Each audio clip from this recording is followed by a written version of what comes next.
Sa Rizal Park nga ang 7:00 ng umaga nagsimula ang programa at ang pagtataas ng watawat ng bansa ang unang naging aktibidad ng First Family at nagalay rin ng bulaklak si Pangulong Ferdinand Marcos Jr. sa bantayog ng pambansang bayani na si Dr. Jose Rizal.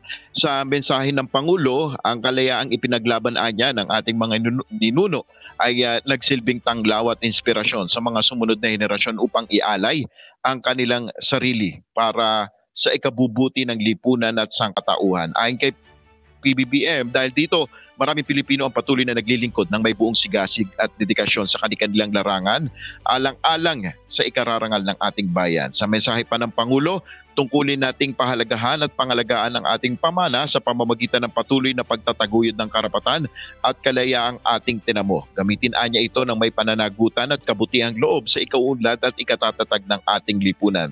Dagdag pa niya, patuloy dapat na isabuhay ang diwa ng kabayanihan ng ating mga ninuno sa pagtatanggol sa ating bansa laban sa mga banta, sa ating kalayaan at pagkakaisa.